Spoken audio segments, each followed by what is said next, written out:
বাকি স্পর্শকের সাথে আবার বৃত্ত সমাধান করে আরেকটা বৃত্ত বের করতে পারবেন না? বুঝতেছেন প্রসেস? করেন, হ্যাঁ? কি বুঝো নাই? চিত্রে বুঝো নাই, গুড। যেমন এটা তো হচ্ছে আমারটা করছে, তোমাদেরটা ছিল কি যে এই বৃত্তটা ছিল x square plus y square, এটা কেন্দ্র ছিল কত বলো? কেন্দ্র ছিল 5, কি 0, আর ব্যাসার্ধ কত? √5। ব্যাসার্ধ হচ্ছে √5। তোমার কি √5 আসছিল? আচ্ছা, তো এখন এখানে কনসেপ্ট হচ্ছে যে স্পর্শ দিয়ে সমীকরণ বের করতে হবে, এই দিয়ে সমীকরণ বের করতে হবে। যদি আমরা এই বিন্দুর স্থানাঙ্ক জানি আর এই বিন্দুর স্থানাঙ্ক জানি, তাহলে দুই বিন্দুকে আমি রেখা দিয়ে এই সমীকরণ বের করতে পারবো না। স্পর্শ যায় কি বুঝি? বহিস্থ কোনো বিন্দু থেকে যে স্পর্শগুলো আঁকা হয়, ওরা দুইটা বিন্দু ছেদ করে না, ওই দুইটা বিন্দু যোগ করে যে রেখা পাওয়া যায় তার নাম হচ্ছে স্পর্শ যায়। বৃত্তের যে কোনো বিন্দু দুটো যোগ করে কি পাওয়া যায়? জ্যা পাওয়া যায়। আর স্পর্শ যায় হচ্ছে যে স্পর্শ বিন্দুগুলো যোগ করে যে রেখা পাওয়া যায়। তো এখন প্রথমে হচ্ছে তোমার সমীকরণগুলো বের করছিলে, সমীকরণগুলো পারছিলে করে পারবে ওদের কিন্তু আসল কাজে পারবে না, পারছো? এই যে এখানে তো হচ্ছে হলো যে এটা মূল বিন্দু, মূল বিন্দু আমি রাখা সমীকরণ কি y কি mx বা mx y 0। তাহলে কেন্দ্র থেকে এই রেখার লম্ব দূরত্ব কার সমান? ব্যাসার্ধের সমান। পুরো তো আসল কাজে কারণে সো m * 5 মাইনাস হচ্ছে 0 ডিভাইড বাই হচ্ছে কি m স্কয়ার প্লাস 1, এটা হচ্ছে কার সমান? ব্যাসার্ধ হচ্ছে √5 এর সমান। বুঝছো না? বিন্দু থেকে রেখা দূরত্ব। সো এখানে উপরে কত হবে? 25 m স্কয়ার। জি এটা হচ্ছে বিন্দু থেকে রেখা দূরত্ব, বুঝলে? এখন আসে নাই। আচ্ছা, তাহলে তোমাকে আগে ক্লাসগুলো করতে হবে। 3.6 এর এই কনসেপ্টগুলো দেখে আসতে হবে। এখানে কনসেপ্ট হচ্ছে এই বিন্দুতে একটা বসানো, তো x এর পরিবর্তে 5, y এর পরিবর্তে 0, আর নিচে হবে x এর সহগ স্কয়ার প্লাস হচ্ছে y সহগ স্কয়ার। তো x এর সহগ হচ্ছে f, y এর সহগ হচ্ছে -1 স্কয়ার করলে প্লাস এটা হচ্ছে বিন্দু থেকে রেখা দূরত্ব বের করার সূত্র। বুঝছো? তো এই কেন্দ্র থেকে এই রেখার লম্ব দূরত্ব বের করতে সমান এখান থেকে কত আসবে? 25 m স্কয়ার ইকুয়াল টু হচ্ছে কি 5 m square plus 5, so 20 m square equal to কি 5 m স্কয়ার ইকুয়াল টু কি 1/4, m এর ভ্যালু হচ্ছে কি প্লাস মাইনাস কি। এইবার এই যে আমরা y এখানে যে বসাই, এই যে এখানে অথবা এখানে বসালেই y ইকুয়াল টু কত একসাথে লিখতে পারি প্লাস মাইনাস কি, সো 2y ইকুয়াল টু কত প্লাস মাইনাস x। ঠিক আছে, এটা হচ্ছে স্পষ্ট দুইটা সমীকরণ। এই যে এখন হচ্ছে একটা স্পর্শক ধরলাম যে 2y = x আর একটা স্পর্শক হচ্ছে কি 2y = কি -x। খেয়াল করি এবার এই রেখার সাথে এই যে এই বৃত্তের সমীকরণটা সমাধান করে a পাবো, এই রেখার সাথে এই বৃত্তের ঠিক সমীকরণ সমাধান করে b পাবো, যেটা হচ্ছে প্রথমে করা হয়েছে x - 2y = 0, মানে এখানে x = 2y ধরে সমাধান করে a আসছে 4, তোমাদের কত b কত আসছে? 4 হচ্ছে মাইনাস। তাহলে এই দিয়ে সমীকরণ কি এখন বের করা যাবে? যদি একটা সমীকরণ বুঝছিস?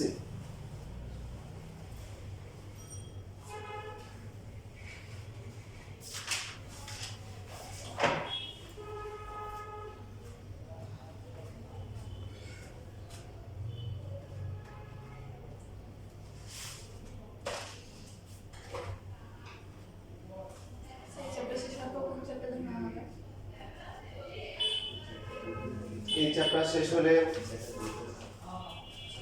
কোনটা হবে তোমাদের ইচ্ছা। বাকি আছে হচ্ছে বিন্যাস সমাবেশ, ভেক্টর, ত্রিকোণমিতি, ফাংশন, এগুলো বাকি আছে। ত্রিকোণমিতি 6 বাকি আছে। যদি শর্ট সিলেবাস থাকে তাহলে তো ওগুলো বাদ যাবে। কি অবস্থা, শর্ট সিলেবাস হবে? মনে হয় না। তো আন্দোলন করো, সবাই আন্দোলন করতেছে, বাড়ি ভাঙচুর করে সব নিয়ে যাচ্ছে, নারকেল পর্যন্ত নিয়ে যাচ্ছে। তোমরা কি করতেছো? তারপরে তো ব্যাচের নাম খারাপ করতে 26 ব্যাচ আন্দোলন করে আমরা শর্ট সিলেবাস আছে না আন্দোলন করে। ওরা তো আন্দোলন করছে, যারা পরীক্ষা দিয়ে মোটামুটি কনফার্ম ফেল করবে আন্দোলন করছে। ওরা পাস দিছে, পাস তো ওগুলোই কাউন্ট করে দিয়েছে, ওরা যারা ফেল করে রেবেল পেয়ে দিয়েছে। এটা তো বুঝে নাই যে সবাই অটো পাস দিয়ে দিবে। এই জন্য অটো পাস খেয়ে গেছে, এটা তো বুঝে নাই।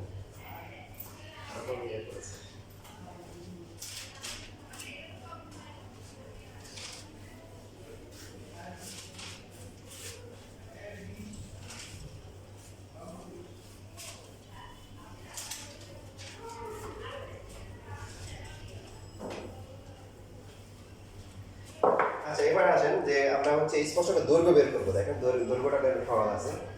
দৈর্ঘ্য যেমন 52 নাম্বার আছে, এগুলো 2 মার্কের জন্য বিশেষ করে এমসিকিউতে প্রচুর আসে। তো এখানে একটা বিন্দু দেওয়া আছে আর একটা বৃত্তের সমীকরণ দেওয়া আছে, স্পর্শকের দৈর্ঘ্য বের করতে বলছে। সো দৈর্ঘ্য কিন্তু আর দুইটা বের করার দরকার নাই। দৈর্ঘ্য কি? দৈর্ঘ্য তো সমান, একটা বের করলে হবে। সমীকরণ কিন্তু দুইটা আলাদা হবে, কারণ দুইটা আলাদা ভিন্ন ভিন্ন লেখা, ঠিকই না? কিন্তু দৈর্ঘ্য কিন্তু কি হবে? একটা বের করলে হবে, পি এ অথবা পি বি যে কোনো একটা বের করলে হবে।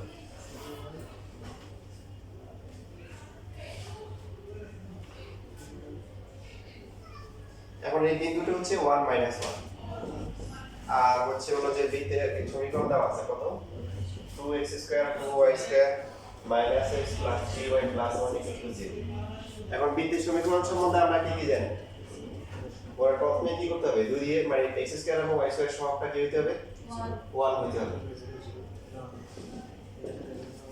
এরপরে সমীকরণকে আদর্শ আকারে সাজাতে হবে, 2 * 2 লিখতে হবে। 2 লিখতে গেলে এখানে কত লিখতে হবে বলেন? -1/4 মনে আছে? Into x। তারপরে কত লিখতে হবে? 2 * y লিখব। তাহলে মাঝখানে কত দিলে মিলবে? 2gx 2fy। মাঝখানে কত লিখব বলেন? 3/4। ভেরি গুড, 3/4 আর প্লাস হচ্ছে হাফ। তার মানে g এর ভ্যালু হচ্ছে কত? -1/4, f এর ভ্যালু হচ্ছে কি? 3/4, c এর ভ্যালু হচ্ছে কি? হাফ। কেন্দ্র কত? মাইনাস এ, তাহলে 1/4 আর হচ্ছে কি -3/4। ব্যাসার্ধ কত? √g² + f² - c। So j কে স্কয়ার করলে 16, f কে স্কয়ার করলে 9/16 মাইনাস হচ্ছে হাফ।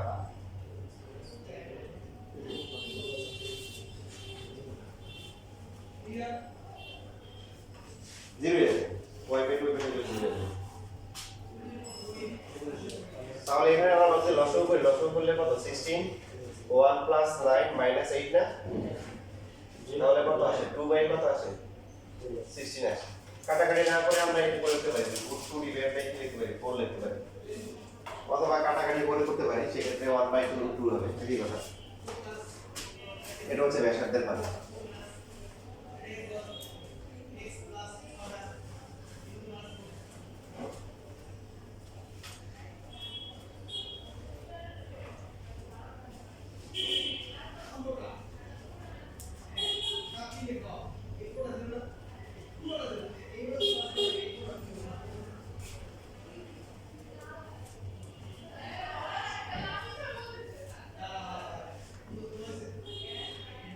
স্যার জ্ঞান কি যোগ করছেন?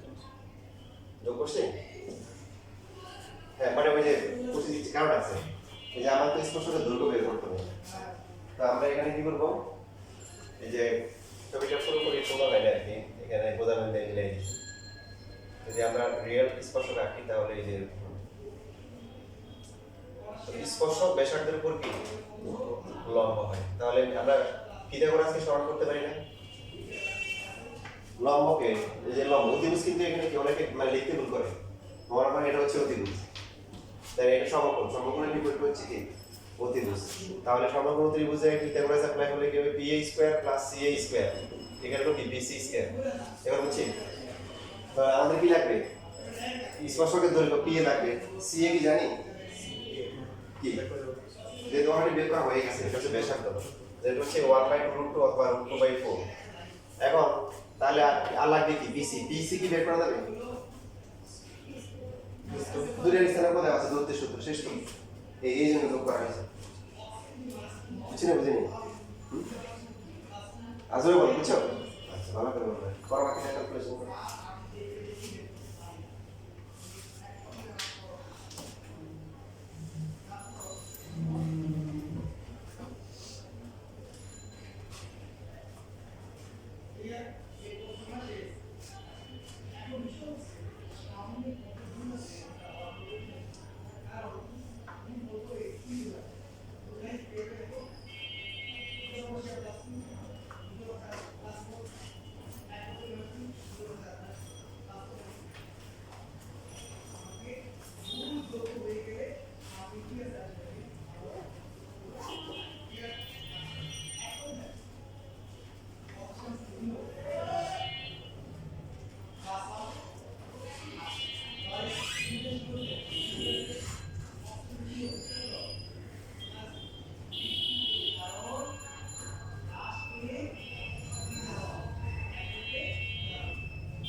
শেষ লেখা এখানে যা লেখা সব লেখা হয়েছে কত আসছে মান সবার মান বের হয়েছে এখানে নাইনের আসছে 1/√2 তারপরে মান কত আসছে 1/√2 সিএম করছো ভাই পিছনে দুইজন বুঝছো তাও সিএম কত আসছে প্লিজ রুট করলে 1/2 প্লিজ তাহলে এই যে আরেকটা আছে না পারবেন না 11 নাম্বার 51 নাম্বার করে ফেলেন দ্রুত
আপনার কোন দিতে মতো করে কোন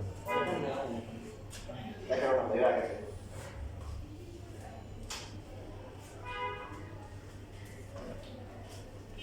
কোনটা নাম্বার আল্লাহ কি করছো তুমি কোন বের করছো কেন ওই যে তুমি PA square = CA square + BC square করলে তো হয়ে গেল সমাধান PA বের করতে হবে CA তো ব্যাসার্ধ দেওয়া আছে আর এই দুটো তুমি দূরত্ব বের করতে পারো না দুটো এখানে কথা আছে ওই সেই এখানে ক্যালকুলেশন তুমি কোন দেবে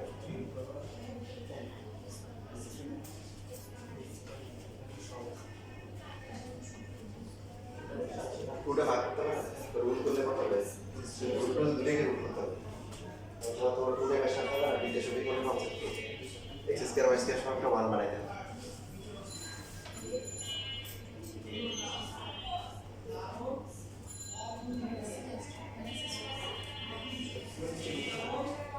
এই নিচে ছেড়ে দেবো আচ্ছা মধ্যে আমাদের পার হয়ে যায় এখন তুমি নিচে উঠবে কেন এই দিয়ে ভাগ করলে স্যার শুধু x square plus y square = 3/2 এখন তোমার আদর্শ সমীকরণ কি x square plus y square a square তাহলে a স্কয়ার = কত বলো 3/2 এর কত আছে পুরোটা রুট করতে পারে না আচ্ছা আমি আগে থেকে স্যার ইউজ করা আচ্ছা আছে এমন কিছু জিনিস বলছো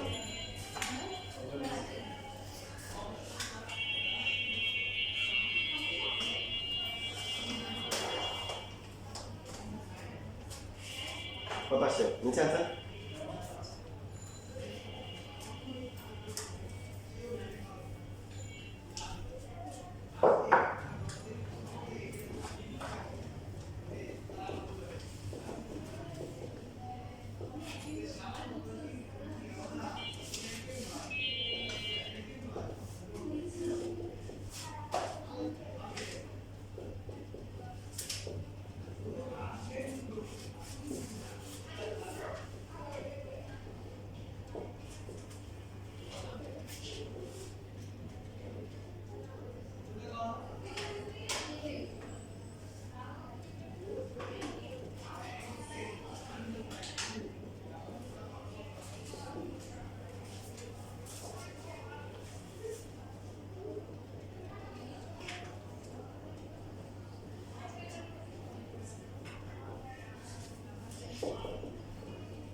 আচ্ছা আগেটা লেখা হয়ে গেলে এখন বোর্ডে যেটা আসলে লেখেন কারণ যেহেতু এমসিকিউতে আসে আমরা চাইবো যে খুব কম সময় করার জন্য